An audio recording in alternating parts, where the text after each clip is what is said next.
Hi guys, andito pala kami sa isa sa mga pinakasikat na barbecuehan dito sa South, ang Mang Raul's Barbecue House. If you're a fan of flavorful, juicy, and sulit na street food, then this is a must-visit place for you guys. So tara, samahan nyo kami. Let's go!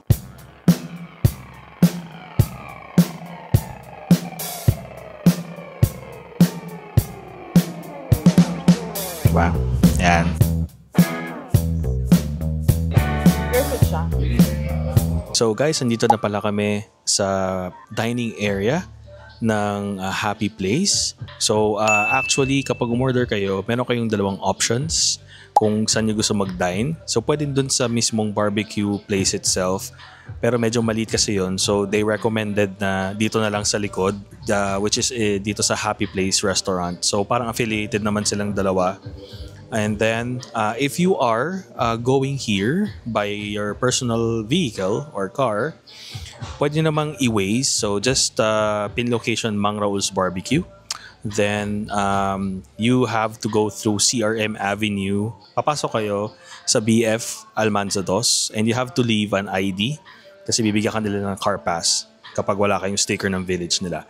So, okay naman. Accommodating yung guard. Sabihin mo lang kay Mang Raul's kayo pupunta. Then, smooth naman. Kapag mag-commit naman kayo, pwede kayong sumakay ng jeep na dumadaan ng Alabang sa Potter Road. Then, dumadaan din siya ng SM South Mall. So, pwede nang sabihin sa driver na i-drop off kayo sa CRM Avenue or Goodyear Park Subdivision. Then, meron kayong makikitang landmark, yung Bowie Pharmacy. Ayun, pag nakita niyo yun, baba na kayo. And then, lakad lang kayo ng konti pagpasok. Sa right side, may mga tricycles station na tayo doon. So, dalawa kasi yung tricycle doon, so pwede naman sakyan parehas. Then, just tell them Mang Raul's Barbecue. So, as soon as you get here, mag-fill out kayo ng order form. So, doon, ililist nyo kung ano yung mga gusto nyo orderin and yung quantity. And then, bibigyan nila kayo ng claim tag. And then, if you're gonna dine here sa Happy Place, you have to go back and pick up your food pag ready na. Siguro after like a good 10 to 15 minutes, balikan nyo na yung order nyo. So, everything else we picked up, no, kami. Pero yung chicken, kasi nahuli siya, medyo mas matagal siyang lutuin. Dineliver siya dito. So, ito yung in-order namin sa Mang Raul. Ayan, titikman natin yan isa-isa. Later, papakita namin. And then this drink, we ordered sa Mang Raul. And then yung rice, guys, o-orderin nyo siya sa Happy Place. And eto, yung Mountain Dew, dito ko rin in-order sa Happy Place. Eto, 4 na barbecue in-order namin. Isang Adidas.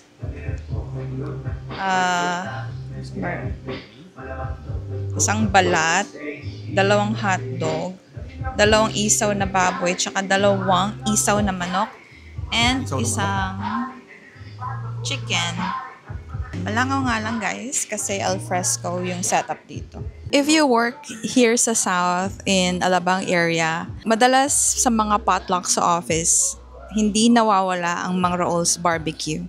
And by far, it's the best barbecue in the South. So, 2 klase yung sauce na binigay nila. So, yung barbecue sauce and vinegar.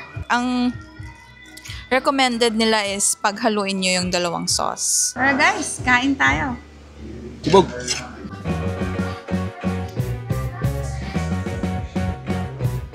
How was the barbecue? Oh. Sarap? Sarap yung sauce nila. Barbecue ba to? Oo. Classic place. Only sauce dito and only suka din. Pwedeng humingi.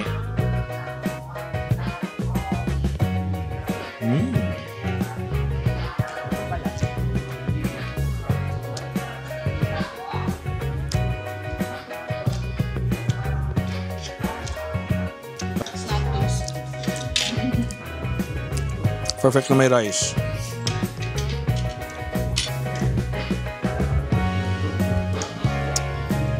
And of course, yung favorite ko, isaw na manok. So, ready kumakain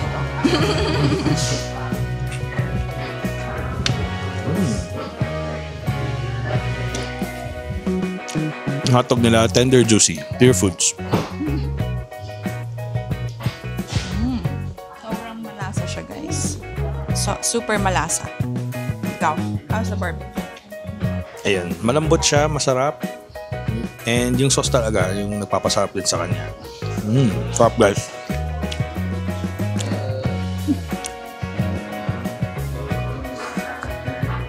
Parang masarap. Sabaw to. Masarap to guys. Lagay yun sa kanin. Suggest ko. Ayan. Tip niya tong barbecue ulit.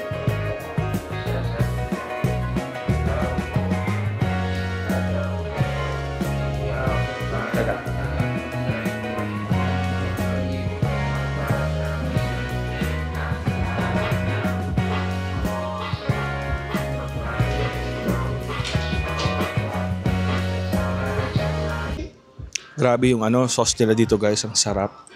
Yung chicken na tinikman ko, tama lang yung luto niya, grilled chicken. Pero kapag nilagyan mo talaga ng sauce, nangingibabaw yung lasa ng sauce. Pumuputok talaga sa bibig.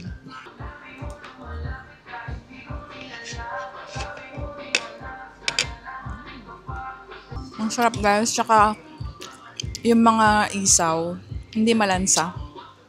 Nanonood talaga yung lasa ng sauce, pati sa loob. Ito lang balat ng baboy, parang it's too soft. Yung mga nakain ko before, medyo may pagka-crispy siya. Ito lang, soft lang. Parang masarap pa rin. So ito guys, yung chicken barbecue. Ulit. Sarap talaga guys, no? Maligis ako sa chicken. Dip ko dito sa sauce ulit nila. Yung sauce nila sobrang kakaiba. Sarap talaga. Parang hindi ka mananawa. Ginawa ko nga siyang gravy guys sa rice ko.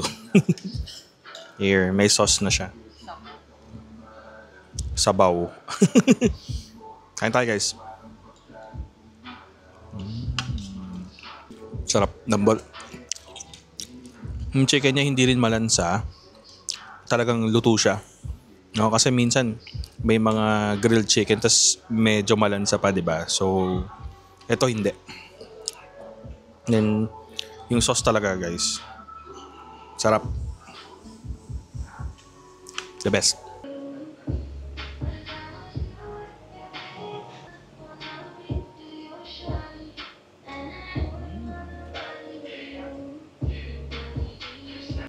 Ito pala guys, umorder din kami ng blueberry milk with nata de coco. Then si Lala meron siyang Mountain Dew. So ito kasama siya sa Mang Rolls Barbecue. Then nag-offer din sila ng strawberry with milk, mango with milk. Okay? And lahat yun merong kasamang nata.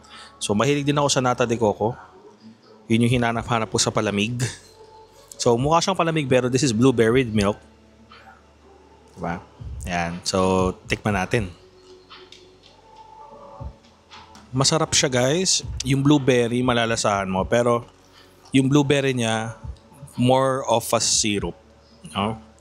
Yung pagsip-sip mo, may milk, then sabay may biglang blueberry na pasabog na taste. Then, may nata de coco. Sarap. So yun guys, no? Itong Happy Place, kung saan kami nag-dine, katabi din ng mga Raols. Pwede kayo mag-order sa kanila. Ang dami nilang choices for food. Ayan. Yan din sa likod. More on drinks na to.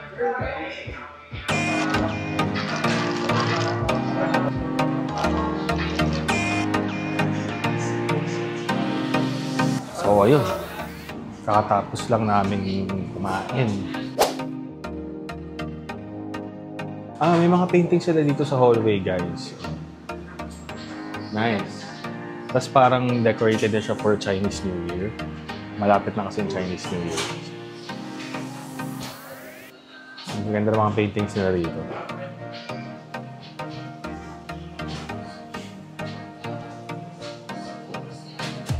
So guys, ito yung Mang Raols Barbecue House.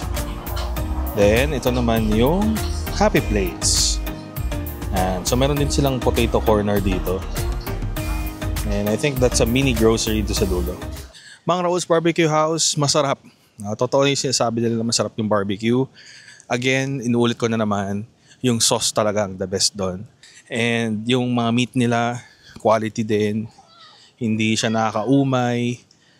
Talagang malasa. Alright, guys, yung Mang Raul's Barbecue pala, open sila from Tuesday to Sunday. From 2 p.m. to 8:45 p.m. So, siguro yun yung cutoff nila. Then, meron din pala silang delivery, guys. No? Just send them a message on Facebook. So, guys, meron din palang church dito, no? So, it's the Holy Family Parish. Then, sa likod nito, meron ding mga playground and basketball court. So, tara tignan natin, guys. Yun, meron din palang dito, guys, street food and mga food carts dito sa tapat ng church. So, maraming choices pagka gusto nyo magmerienda. So, yun lang guys yung Mang Raul sa tapat lang ng playground. Yan.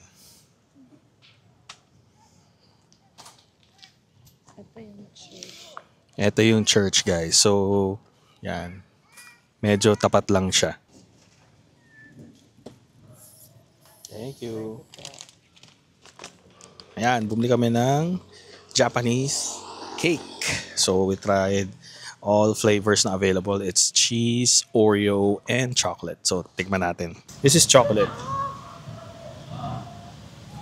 Tikman natin.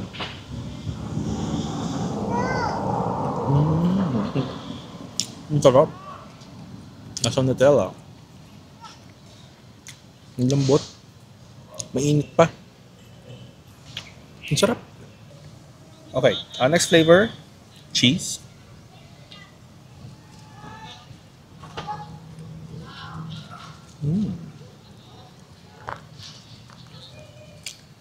Yung texture niya, parang puto na mainit tas malambot.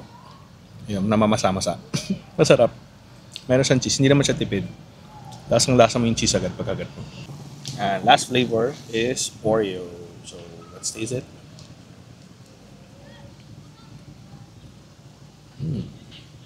Wait lang, parang wala akong nakuha ng Oreo. Ayun. So same texture, yung parang puto. Then yung Oreo niya is yung ano lang, yung ibabaw lang na parang crushed Oreo. Kaya okay na din, mainit, masarap din.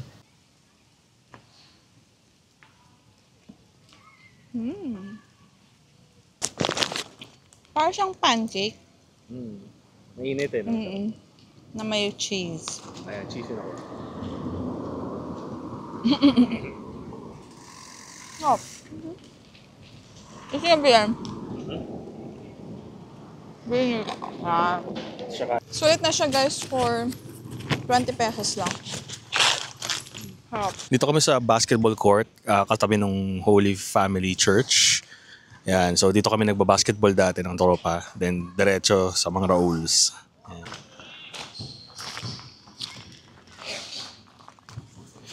Ito guys, playground na to. Sa harap lang siya ng Mang Raul.